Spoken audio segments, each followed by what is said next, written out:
GV Prakash வந்து ஃப்ரீயாவே போட்டு கொடுத்துருக்காரு. இதெல்லாம் எவ்வளவு பெரிய விஷயம் சார். ஆமாங்க, செய்வாங்க. சினிமாவில் நிறைய உதவி செய்வாங்க. ஒருத்தர் முன்னுக்கு வரணும்னா பல பேர் வந்து உதவி செஞ்சிருக்கணும். அதான் உண்மை.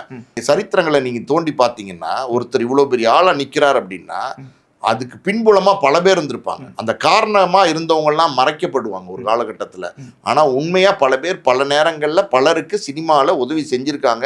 சினிமாவில் நல்ல உள்ளங்களும் இருக்காங்க, நல்ல உள்ளங்கள் இல்லாதவங்க நிறைய பேர் இருக்காங்க, நல்ல உள்ளவங்களும் இருக்காங்க. அந்த வகையில் பார்த்தீங்கன்னா ஜிவி பிரகாஷ்லாம் பார்த்தீங்கன்னா கென் கருணாஸ்க்கு வந்து ஃப்ரீயாகவே போட்டு கொடுத்துருக்காரு. அது ஃப்ரீயாக படத்தில் மியூசிக் பண்ணி கொடுக்கறது கூட பெருசு இல்லை, அதில் போட்டு கொடுத்தாரு பாருங்க முட்டைக்கலைக்கு சாங்கு அடிஷன் இருக்குது. தியேட்டர்ல எல்லாம் பார்த்தீங்க. இப்போ வந்து இதில் நம்ம ஹோட்டல்ல எல்லாம் சின்ன சின்ன ஹோட்டல்ஸ்லாம் இருக்குல்ல, மெஸ் மாதிரி டைப்ல எல்லாம் அங்கெல்லாம் உட்காந்துட்டு மாஸ்டர் ஒரு முட்டைக்கலைக்கு அப்படின்னு இந்த பாட்டு முட்டைக்கலைக்கு அப்படின்னு பாடிக்கிட்டே காலேஜ் ஹாஸ்டல்ஸ் இருக்குல்ல அதில் தட்டெல்லாம் ஒன்றா வச்சுக்கிட்டு உனக்கு ஒரு கலைக்கு எனக்கு ஒரு கலைக்கின்னு பேசி ஜாலியாக அந்த அளவுக்கு பாப்புலர் ஆக்கி விட்டுச்சு.